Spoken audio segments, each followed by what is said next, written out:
All right, hello and welcome everyone. We'll go ahead and get started now. My name is Joe Rand. I'm a researcher at Lawrence Berkeley National Laboratory, and I'm joined today by a couple of my colleagues. We're really excited to share some highlights from the latest edition of our annual report tracking the status and trends in transmission interconnection queues across the United States. For those who've been following this work for a while, you know this is not the first edition of this report. We're calling this the 2024 edition. In fact, I think this is maybe the fourth time we've put out this standalone report focusing on interconnection queues. But in fact, our team at Berkeley Lab has been collecting and summarizing interconnection data for over a decade. Usually, though, that summary was kind of just buried in some of our other annual market tracking reports on land-based wind or utility-scale solar.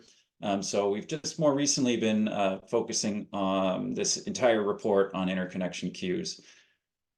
The report seems to get longer and longer each year, and we hope more interesting. So we'll share some of the interesting highlights for you here today.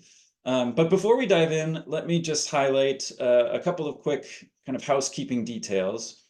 You might have noticed that you've joined the webinar today in muted mode, though we do want to hear from you. So please use the Q&A function. You should have a little button in your Zoom window to submit any questions. The button says Q&A, and we'll be monitoring that. And we should have plenty of time at the end here to field those questions, and we'll get through as many of them as we can. You might have also noticed the webinar is being recorded, and we will be posting that recording of the webinar to our website later this week. And finally, let me just say the slides that I'm presenting today are really just kind of a condensed version or highlights from the full queued up report, which is a slide deck report. And that, of course, is available for download on our website. And I think my colleague Will already sent out the link in the chat. So you can click there and get the latest version of that report. But speaking of the latest version, the kind of last detail I want to note is that since we released the report about 2 weeks ago, we have been iterating a little bit with some representatives from PJM, one of the regional grid operators in the US, and they helped us identify and correct a couple of errors that were previously in the report and the data set. So if you already downloaded the report and or the data, you might wish to go in and grab the revised version from our website now, just to make sure those corrections are reflected there. All right, so with that, let's begin and we'll dive right in. Now, before we get into the real details, I want to start by acknowledging this really fabulous team that I have the pleasure of working with to produce this report. Nick Manderlink that you see here and Will Gorman have joined me as panelists today, and you'll hear a little bit from each of them later. But really, this is a pretty big team effort, and I want to thank all of the 7 colleagues that you see here for their contributions to this report. And just speaking of the authors of this report, I'll also quickly note here that the research and the views and conclusions that we're presenting here are really those of the authors alone and do not represent those of the US government or the regents of the University of California or anyone else for that matter. Okay, so diving right in, I wanted to just start with a quick background just to kind of get everyone on the same level and make sure we're all familiar with what we're talking about here. So what are interconnection queues? Any proposed power plant that seeks to connect to the transmission grid is required to submit an interconnection request and undergo a series of studies before they can be approved for construction. Now, this series of studies is designed to basically establish what grid system upgrades would be required to connect that proposed project safely and reliably to the grid. But also importantly, this process assigns the cost of those upgrades. So these interconnection studies would normally culminate in an interconnection agreement, which is basically like a contract between the project developer and the transmission owner or provider. Now, the graphic that you see over here on the right side is really a simplified overview of the typical interconnection process today. I want to highlight here that most projects that submit an interconnection request actually end up withdrawing their application. And you can see, one might withdraw a request at several different points through this interconnection process.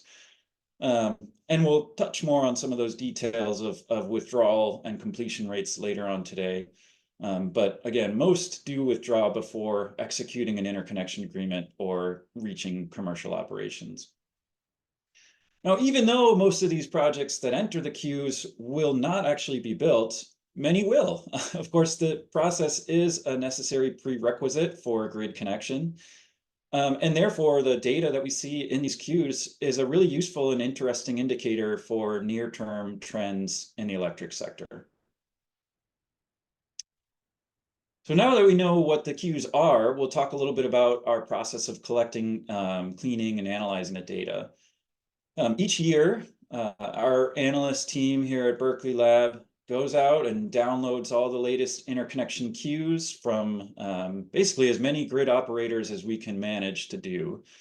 We collect data from all 7 of the kind of large regional grid operators or independent system operators, or ISOs as we call them, as well as data from about 44 utilities that are not part of those regional ISO markets.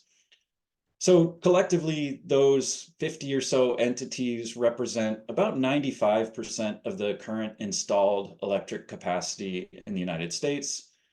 And you can see all of those entities illustrated here on the map on the right. We'll be referring to these regions several times throughout the presentation today. I guess I would note that there are a lot of these regional ISO regions, so MISO, PJM, ERCOT, California, but we've typically grouped together a lot of the non-ISO utilities in what we call the non-ISO West and the non-ISO Southeast. So we'll be referring to those regions pretty frequently. Now, let me also say that the data we collect are really just covering projects connecting to the bulk transmission system, so generally exclude distribution connected or behind the meter projects. And I also want to highlight, I put in blue and bold font here, that our team really does make a substantial effort to clean, standardize, and conduct QC on these data before we compile them into a complete kind of master data set for our analysis. You can see the number of projects that are included in the full sample listed here, and we'll get into a lot of detail on those momentarily. And also, before I get any further, I did want to acknowledge the major interconnection reforms that are currently underway and being proposed across the country. So most notably, I'll highlight here from the Federal Energy Regulatory Commission, FERC Order 2023, which was adopted in the middle of last year, that basically requires both project developers and transmission providers to step up their game in order to improve and expedite the interconnection process and increase certainty in that process. So in a nutshell, this requires transmission providers to conduct interconnection studies in batches or clusters rather than one by one, and to adopt a more first ready, first served approach as opposed to the first come, first served approach that was used previously. In terms of what it requires from developers, it certainly imposes higher deposits and readiness criteria and higher withdrawal rates. But on transmission providers, it also has stricter timelines with financial penalties when those transmission providers do not meet those timelines for completing the studies. There's a few other notable provisions from FERC Order 2023 that are noted in these bullets. And I'll just say that implementation of that rule is underway. I think the final compliance filings are due within the next 25 or 30 days. So let me also say that most of the data that we summarize here in this report through the end of 2023 was not necessarily kind of under these new rules of Order 2023. Now, on the right-hand side here, I've also highlighted a few of the reforms that are proposed or have been implemented in individual ISOs. Some of those go above and beyond Order 2023. I won't go into any detail here just for the sake of time, but suffice it to say that Order 2023 really kind of raised the minimum standard for all transmission providers. But as you can see here, some are exploring additional innovative solutions to resolve interconnection backlogs, and time will tell how effective those reforms are. Just to get a broad sense of the backlogs that I've mentioned, it's useful to look at the total volume of interconnection requests over time, and that's shown here on this chart. So what you can see here is the annual capacity and the number of requests. So capacity shown as the solid blue line, the number of requests shown as the dashed black line, entering the interconnection queues each year since 2000. And what we see is, there's a relatively small and stable number and volume of interconnection requests until around 2015, at which point we saw requests just absolutely surging, almost exponentially, it seems. And in 2023 alone, we saw over 3,000 unique interconnection requests submitted to these queues, representing over 900 gigawatts of generation and storage capacity. So let's turn for a moment to talk in the next several slides about projects that are active in the interconnection queues. And what I mean by that is these are projects that are still going through the process and actively seeking grid connection. It's possible they have a signed interconnection agreement, but they have not yet begun construction. And the table here shows the number and capacity of those active projects across each of these regions that we study. We'll go into a lot more detail on all of these in the next several slides. So what we're showing here, let me start with what I think is kind of the jaw-dropping headline. There is now nearly 2,600 gigawatts or 2.6 terawatts of generation and storage capacity actively seeking grid connection. If you look historically across this chart, that's roughly 8 times the capacity that was active in the queues as of the end of 2014. This chart not only illustrates that cumulative capacity in the queues over time, but the yellow portion of each of these bars represents just the new capacity that entered the queues in each of these individual years. So what I want to point out here is not only has the total cumulative capacity increased over time, but in fact, that yellow portion, the new capacity entering the queues each year has also increased every year over this term. So clearly we're seeing just a surging volume of interconnection requests over time. Here we're looking at that cumulative capacity active in the queues, but broken out by generator type. And as you can see, solar and storage now just really dominate the active capacity in the queues, with over 1,000 gigawatts active for each of those, solar and storage. And both of those, again, have grown very rapidly since 2014. Wind, which is shown as the third panel in a green color, has also grown steadily in the queues over the past several years, and now has about 366 gigawatts active in the queues. About a third of that is for offshore wind projects, around 120 gigawatts. And natural gas that you see in the gray color has sort of tapered off since 2014, and now we see 79 gigawatts of gas active in the queues. There are some other categories shown here, nuclear, coal, and other. And I think, one thing to remark is we just don't see much of anything else in the queues. There's a little bit of nuclear, tiny bit of coal, almost not visible here, and a little bit of other stuff, which we describe in the full report that's available on our website. Won't get into those details today. All right, so taking these same kind of time series data from 2014 to 2023, we're slicing it up one more way here, where we break out all of that active capacity across each of these 9 grid operating regions. And what you can see here is, the utilities throughout the non-ISO West have the most capacity active in the queues, with over 700 gigawatts as of the end of 2023. That's followed by the California ISO with about 523 gigawatts active in the queues. The other thing I want to highlight on this slide is that several ISOs have paused new requests in recent years as they manage this surge of requests and the backlogs that they're facing. You can see some details on those highlighted in the italic font in these panes. So just to point out a couple here, the California ISO did not accept any new requests in 2022. But of course, then cluster 15 came in 2023, and we saw just a massive surge in the volume in CAISO. MISO in the mid-continent or Midwest ended up pausing new requests in 2023 while they had some of their proposed reforms being proceeded. And PJM is accepting requests, but is not reviewing any of those new requests until 2026, as they focus on reviewing and processing the requests that were already in the queue. So we're definitely seeing the effects of kind of this backlog and these pauses and delays in the volume that we see in these queues.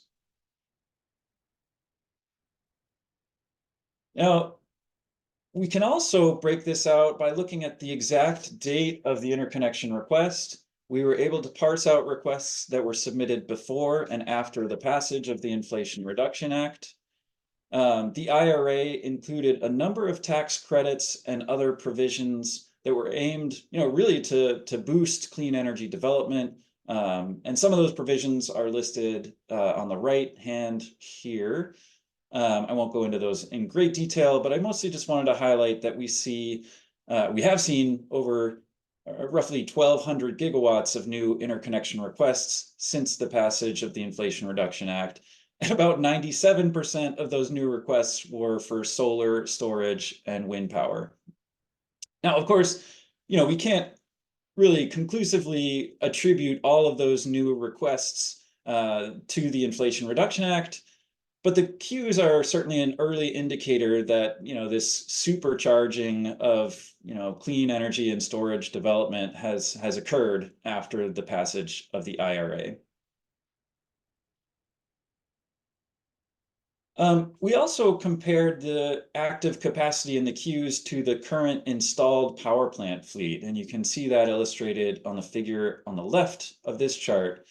So the 2,600 gigawatts in the queues that I've talked about is actually more than twice the total capacity of all power plants currently operating in the United States.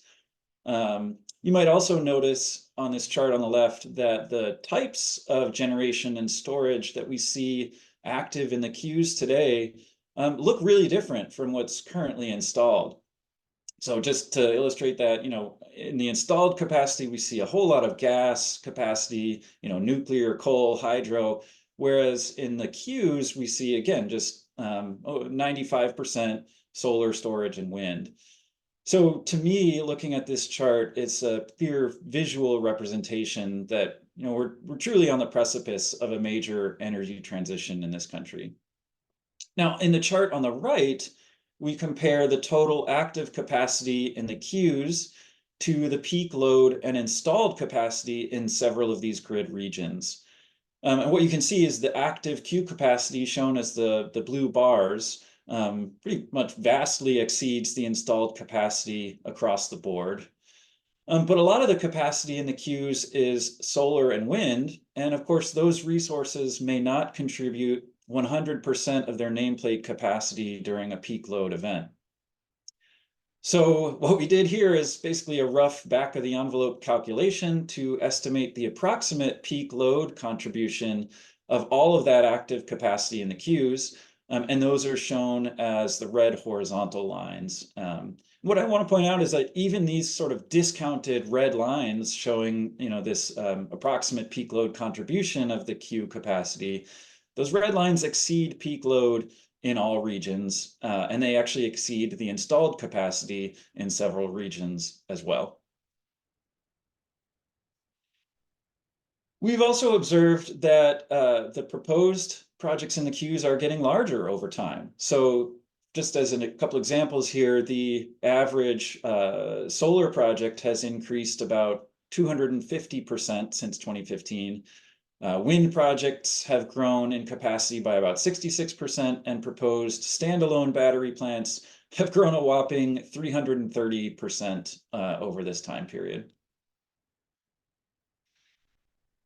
And another way to slice these data up is to look at the proposed online date for these active projects. So all of the interconnection requests include a date in which the project, proposes to come online. Now, those proposed dates should certainly be taken with a grain of salt. Nonetheless, we find it pretty remarkable that roughly 1,300 gigawatts of proposed capacity is proposing to come online by the end of 2026. Now, maybe a more useful indicator of near-term trends is to look at projects that have, in fact, already signed an interconnection agreement. And that's illustrated here on the chart at the right. And what we found is over 300 gigawatts of capacity in these queues has already executed an interconnection agreement. And those are the projects I would say are much more likely to actually reach commercial operations in the relatively near term. So speaking of the projects that have already signed an interconnection agreement, we highlight that in a lot more detail on this chart. Now, those of you kind of following the electric sector might have heard a lot of chatter these days and concern about load growth from manufacturing and data centers, AI, alongside the retirement of old fossil generators, and some concerns about whether we can connect enough new generation quickly enough to continue to meet electric demand alongside that load growth.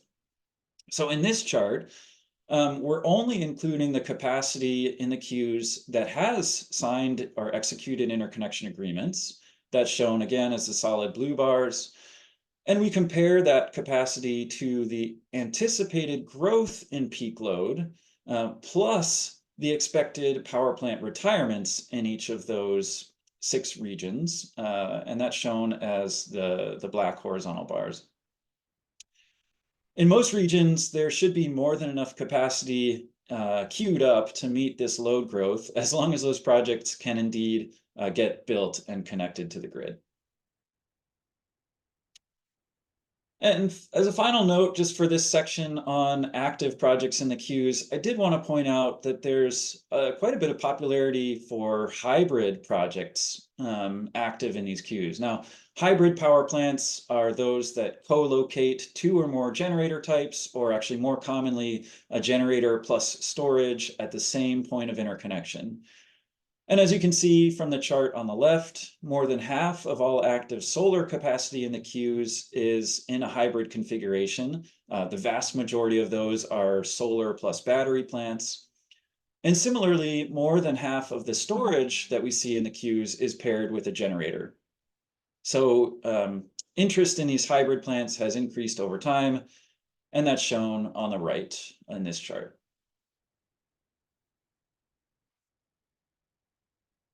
Okay, now for the next few slides, I'm going to bring in some data from projects that completed the interconnection process and actually came online, and conversely, those that ultimately withdrew their interconnection request and canceled those projects. So again, you can see kind of a summary of the count and capacity of each of those project types in these tables. I'm not going to go into detail on those counts here, but we'll look at some more detail in the next several slides. Specifically, the next few slides will focus on how many projects actually, or what fraction of the projects actually were able to come online. So what we call completion rates for projects entering the queues.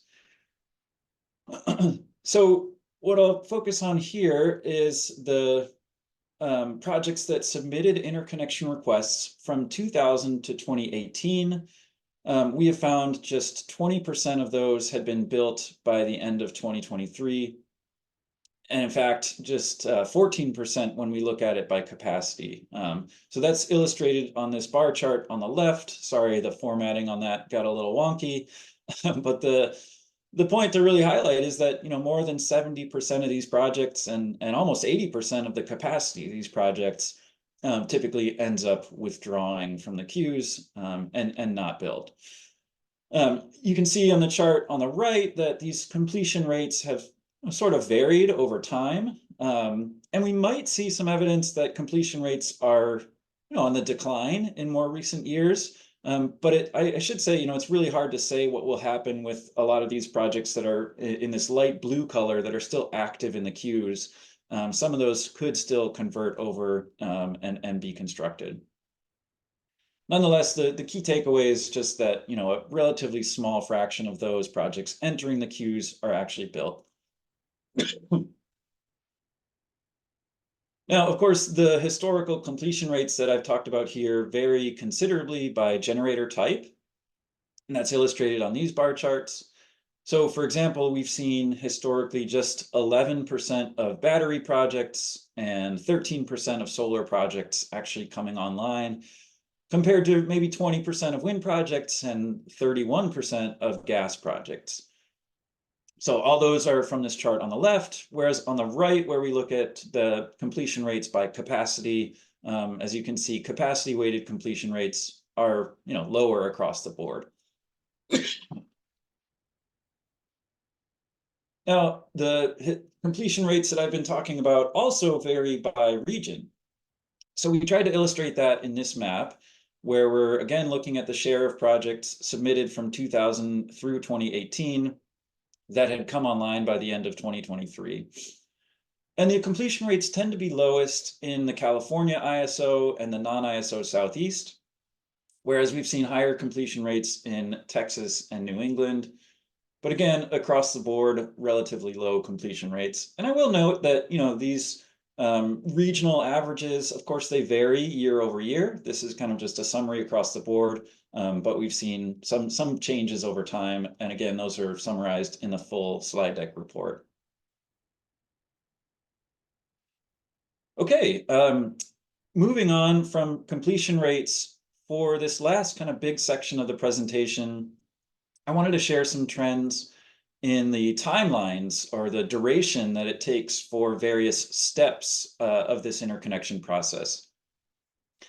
So just for reference, I've again included that kind of summary high-level interconnection process diagram on this chart, so you can sort of follow along where we're talking about, that process from submitting an interconnection request to either, withdrawing your project or perhaps signing an interconnection agreement, or ultimately going all the way to reaching commercial operations and coming online.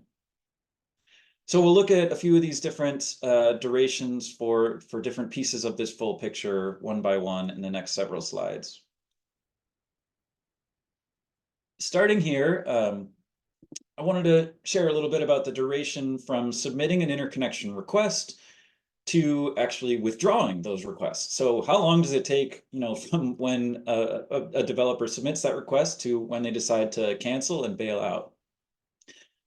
Now, let me point out this chart and a lot of the charts in the next few slides are using box plots, and those are great because we can illustrate the interquartile range or the 25th to 75th percentile of the data, with the median shown as a horizontal bar in the middle of those boxes, and the mean value shown as a gray diamond on these charts. Also, in the next several slides, we have this sort of timeline across the top that you can see just to remind you of what kind of duration we're looking at in this particular chart, which can be handy to have. But as you can see, the average duration to withdraw a project had been relatively steady for several years, but it seems to be edging up to longer durations more recently. Now, you might think, oh, it doesn't matter when a project withdraws because they cancel anyway, but in truth, this could be a cause for concern. These later stage withdrawals could certainly be more costly for developers who've kind of sunk more costs into that project and spent more time kind of languishing in the queues. But moreover, late stage withdrawals can also disrupt the assumptions baked into other projects' interconnection studies, which historically could lead to kind of cascading restudies and inefficiencies in that interconnection process. So certainly this is something to monitor. Okay, now moving away from withdrawn projects, I next will look at the duration from submitting an interconnection request to signing an interconnection agreement. So you can kind of think of this as I think of this as the duration of the interconnection study process itself. Of course, it's not going all the way to coming online, but it's reaching that point where you sign that contract with the transmission provider. In this chart, the dark black line is the median, and the blue shaded area represents the interquartile range from the 25th to 75th percentile. And as you can see, over time, this kind of study process duration has fluctuated a little bit, but had been especially high in recent years.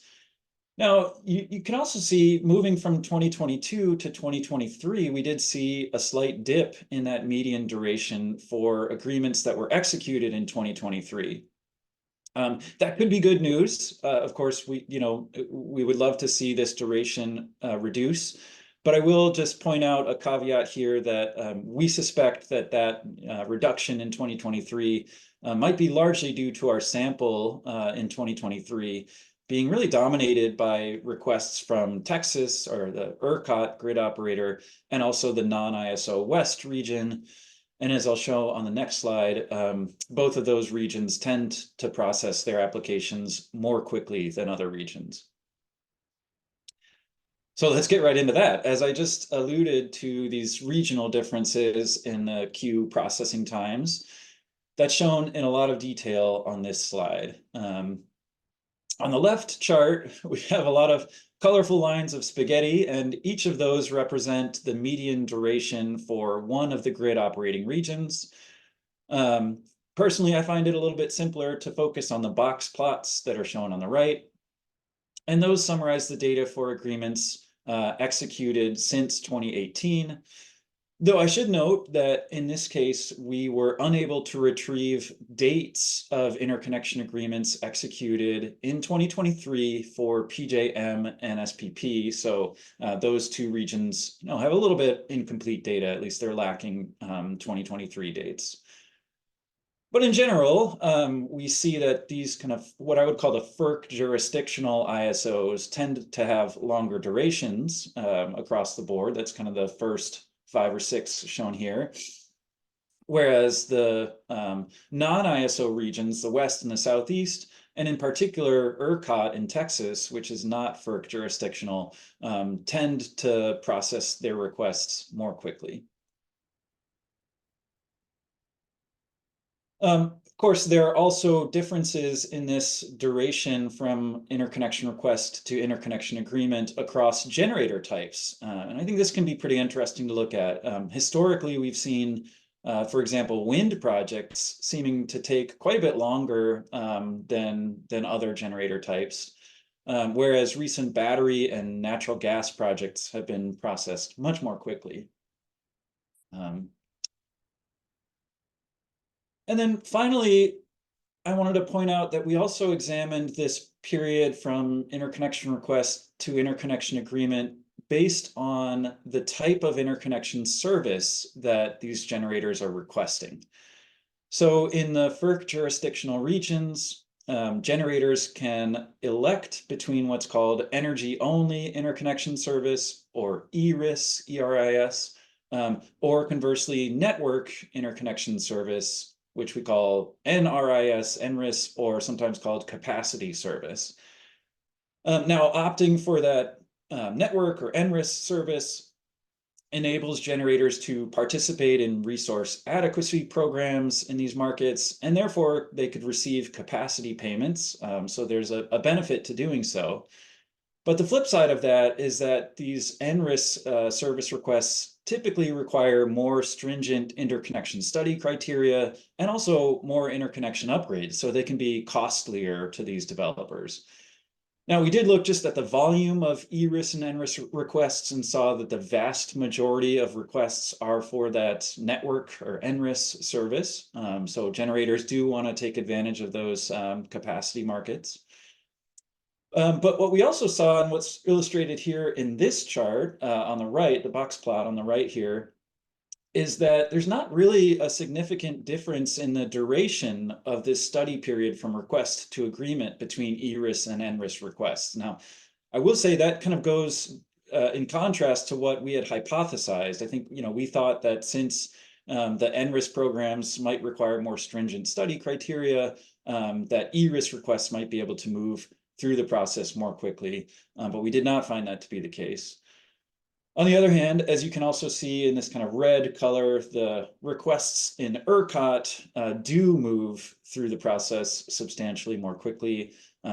The ERCOT process is not really ERIS or NRIS since they're not FERC jurisdictional, but I will say it's certainly much closer to an ERIS type process. All right, so that was a whole lot on that period from interconnection request to interconnection agreement. Now we're transitioning to actually a different period focused on the post-interconnection agreement all the way to reaching commercial operations. So really, I want to point out this period that we're looking at here is kind of outside of the interconnection study process, since this, again, is post-interconnection agreement. But nonetheless, this can be really useful to look at as it can illustrate potential delays caused by factors that are related or unrelated to interconnection, including construction. That might be construction of the power plant itself or construction of the transmission system upgrades that are required for interconnection. This could point out delays in supply chain, offtake agreements like a power purchase agreement, or local permitting to actually get approval to build the project locally. And in general, what you can see in the dark black line in this chart is what I'd call kind of a modest increase in this median duration for this post-interconnection agreement period. But some regions like California and the Southwest Power Pool have seen really quite significant delays in this period in recent years. All right, now finally, we'll highlight kind of the full duration from submitting an interconnection request all the way to coming online and reaching commercial operations. So that is, from when you first submit your application to when you're, constructed, connected, and actually providing power to the grid.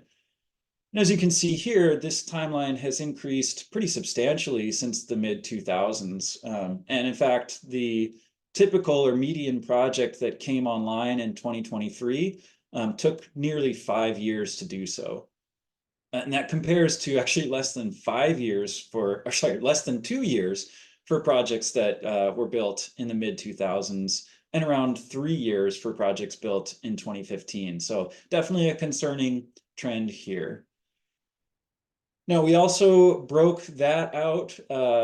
In the full report, you can see this duration broken out by a number of different factors. Today, I'm just highlighting the differences across regions again. And what you can see is, typically these projects in California or California ISO, New York, and SPP seem to be taking longer on average to move from the request to commercial operations, whereas we're seeing projects in ISO New England move fastest through that process. Okay, now for this last slide here, I'm going to just summarize some of the key takeaways from this full report before I'm actually going to hand the mic over to my colleague, Will Gorman, who's going to highlight some potential solutions to these persistent challenges that I've talked a lot about today. So that will be a good transition to hear about maybe the positive side or optimistic side of what we can do about these persistent challenges. So just to highlight some of the key takeaways, as of the end of 2023, there were around 11,600 generation and storage projects actively seeking grid connection in the United States. And in total, those represented about 2,600 gigawatts of potential capacity. Now, solar, storage, and wind projects, as I've said, made up around 95% of that active capacity. And indeed, a large share of those proposed projects are in hybrid configurations, typically solar plus storage plants. And we've also seen what I would call pretty clear evidence that the Inflation Reduction Act indeed supercharged clean energy and storage development interest, with roughly 1,200 gigawatts added to the queues after the passage of the IRA. Now, looking at the map in the lower right, you can see that this capacity in the queues is distributed, all across the United States. There's certainly interest in solar in all of the regions. But for storage, we see that kind of more clustered, especially in the western regions of the United States, Texas, the West, and California ISO. But turning to the section in the lower left, we've seen historically really low completion rates for all of these proposed projects. In fact, just about 14% of the capacity that submitted requests from 2000 through 2018 had in fact been built by the end of 2023. And as well, the required time to complete that interconnection process and get a plant connected to the grid is taking longer and longer. I just highlighted that in a lot of detail, but just to reiterate, the typical project now is taking about 5 years to move through that entire process, compared to less than 2 years for projects that were completed 15 years ago. Now, let me also reiterate that these reforms that were adopted by FERC last year will surely help reduce the backlogs and delays.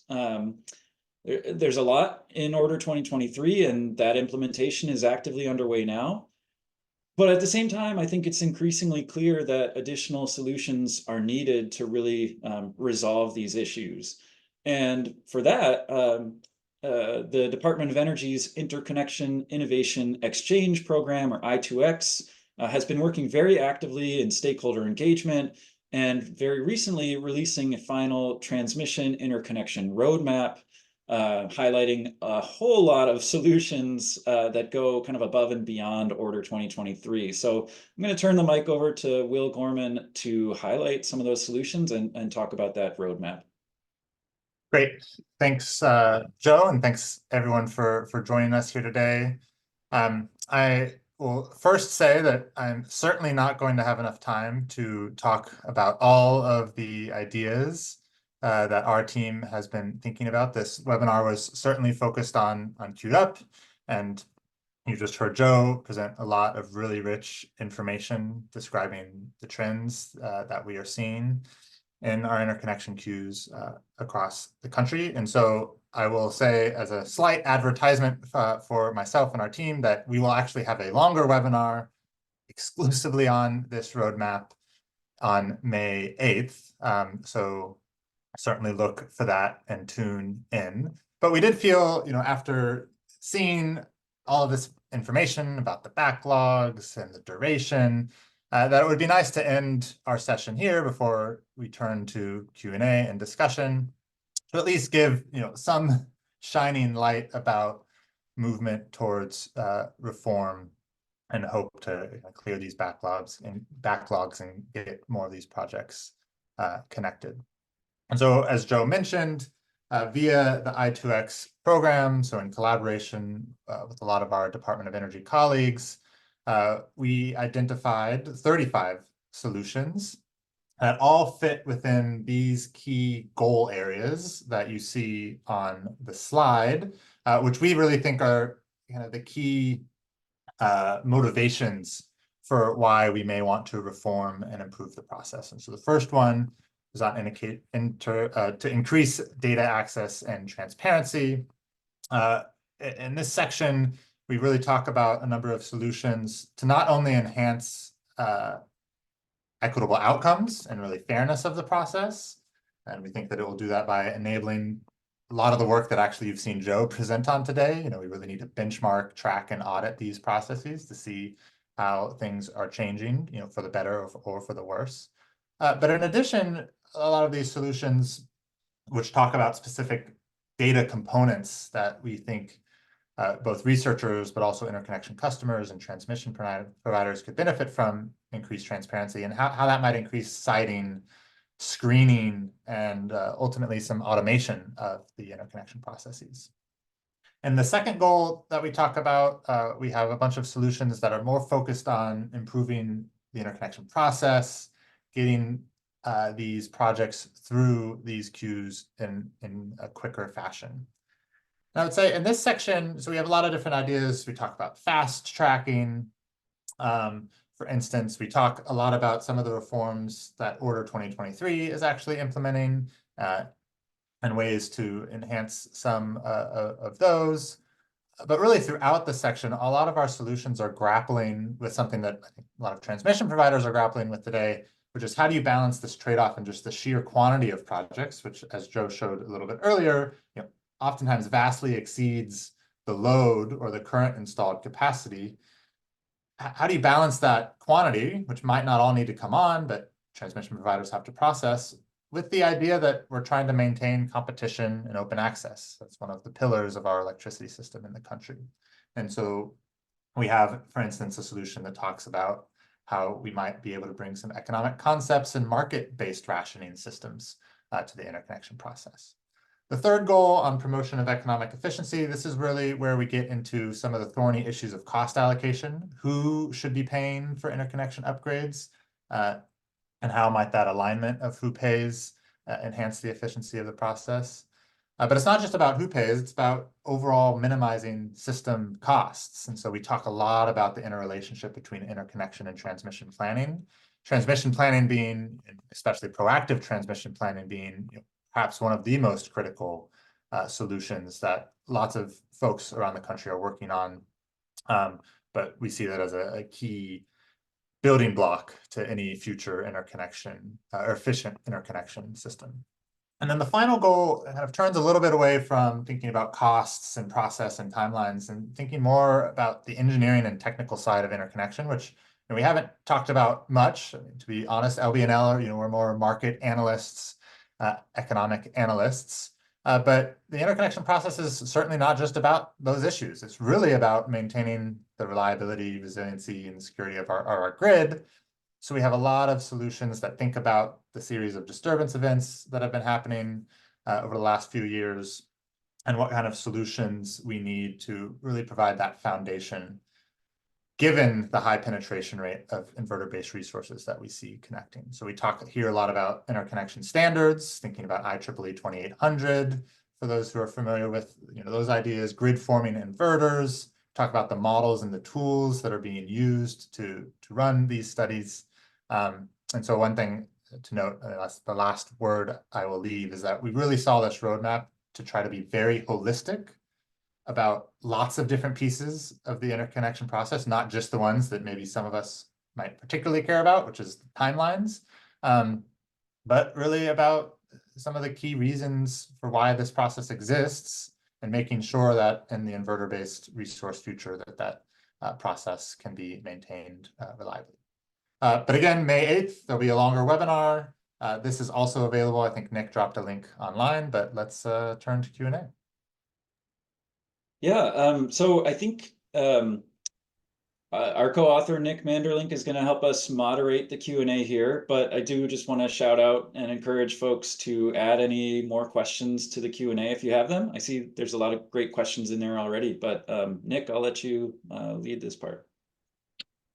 Sure, thanks, Joe. Let's start maybe with a methodology question regarding peak capacity. So there's a question that says, what ELCC-esque methodology did you use to get your peak capacity red lines? Yeah, so I can go ahead. I can take that. And this, to be honest, as Joe mentioned in his talk, this is very back of the envelope. So here we really relied on NERC, so the organization that studies the reliability of the North American grid, and they provide percentage contributions of these different resource types, in particular the renewable resource types, so wind, solar, hydro, the percentage in these different regions that would contribute to peak.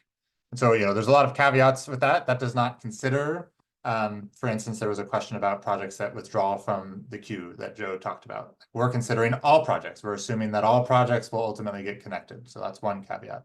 The other caveat is that that is not an ELCC method. That is a peak contribution. And so as more and more of those renewable resources connect, obviously peaks will shift.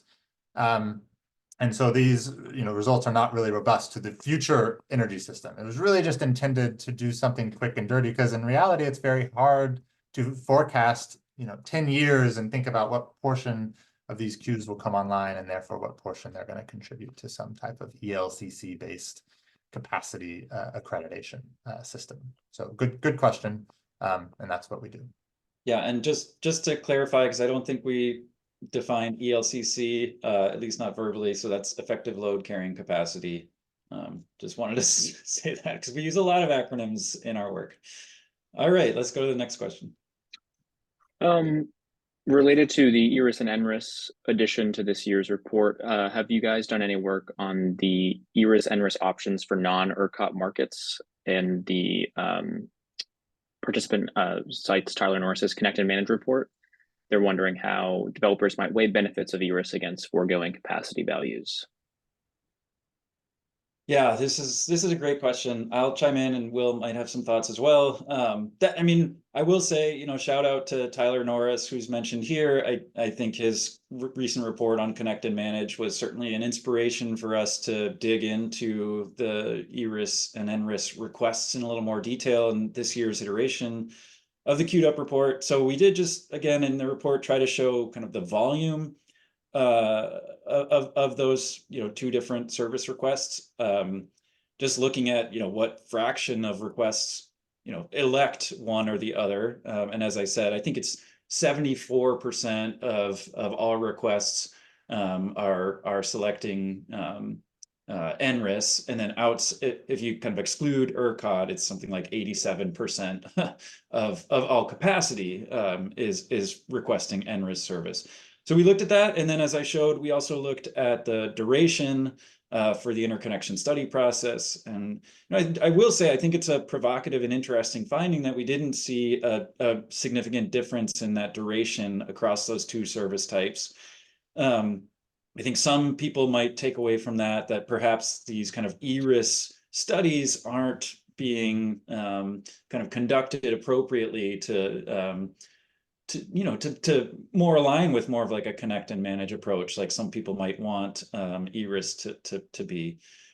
The other thing I'll quickly mention is that, you know, as folks may know, we've been doing a whole lot of analysis on interconnection costs as well. And that's really work led by my colleagues, Yo Seal and Julie Mulvaney-Kemp, and also Will Gorman here. And I think there's more work to be done examining interconnection costs across those two service requests. So that's definitely work that we can put on the docket. I don't know, Will, do you have any other thoughts adding on to that question? I think the only thing I will say is that this is an active area of discussion, really about the rules and the business practices, you know, across the country that distinguish ERIS and NRIS from. And so certainly, I think will be one of the important narratives to track going forward, to see how those negotiations with how we should be executing those interconnection studies, given these two different types of service that you can request, to perhaps maybe get maybe a more intuitive result, both in terms of costs, but also in terms of durations. Yeah. Great. Let's maybe go to a slightly different question. We have one about, do you have any thoughts or methodology on scoring projects that are more likely to get through the queue? Yeah, that's a great question.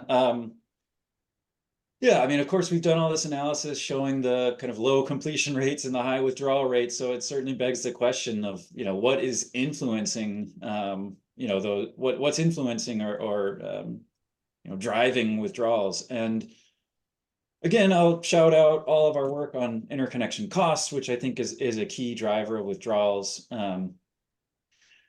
But let me also say that I think, you know, this kind of idea of trying to predict or score in order to better predict projects, you know, ultimate outcomes in the queue, I think that's an area of active research. I know of at least one graduate student at UC Berkeley that's trying to develop a predictive model using kind of machine learning algorithms to do this. But I will say that a key limitation in really doing this effectively is quite simply kind of the data transparency. So you could imagine all of the data that would be required to kind of effectively predict whether a project will or will not, you know, make it to commercial operations. It's a pretty immense amount of data, and not all of those data are readily publicly available. So I think that's part of why Will mentioned the data transparency as a key focus area of the transmission interconnection roadmap. And fundamentally, doing this sort of scoring process, I think will rely on better data than we currently have access to. I'll leave it there. I don't know, Will or Nick, if you guys have other thoughts to add there. No, I think that covers it. Maybe on the topic of withdrawals, would we expect that a large portion of projects, I think we cite close to 80% in our report, would we expect that large portion to continue to withdraw from the queue, even if ISOs and utilities are successful at mitigating queue backlogs? I love all these questions. This is another great one. Thanks everyone for these thoughtful questions. I do think, look, we're never going to get 100% completion rate, and we wouldn't want to. I think in large part the interconnection process is designed to kind of filter proposed projects to some degree, and also to inform efficient siting of these projects. We wouldn't really want to build a bunch of power plants at a location on the grid system that's really weak or super congested and constrained. So I know it's a little bit of a tangent to the question that, of course we won't see 100% completion, but on the other hand, I think, this 14% of capacity coming online is very low. And I do think that's an indicator of an inefficiency in this process. So if we saw, this backlog kind of reduced and just the sheer volume of requests not quite so extreme, then I'm certainly optimistic that we would correspondingly see higher completion rates. But that might be, I don't know, optimistically on the order of, a third or maybe even up to half of projects submitting requests coming online. I don't know. What I want to say, just a last point, is that a key kind of metric and focus area in the I2X roadmap is in fact kind of the completion rate for projects after they sign an interconnection agreement. So I think this is a key thing that we really want to address and focus on, is to kind of reduce the withdrawals, what I call the late stage withdrawals. So if we can kind of increase the certainty for projects once they reach a pretty advanced stage in the interconnection process, or indeed sign an agreement, then that should be a key goal. It looks like we have about 1 minute left, so maybe I'll take one more question. And let me just say, my email is here on the screen. I'm always glad to field questions by email. If your questions were not answered today and they're associated with an email address, I will try to follow up by email later. So let's take one more question, and I want to say thanks to everyone for joining too. Sure. Maybe I'll go with the one that's been upvoted. How come CAISO takes so long from interconnection agreement to commercial operations date? Another good question, and cheers to the upvote too. Yeah, we've had some conversations with the California ISO about this. And again, this is kind of the post-generator interconnection agreement.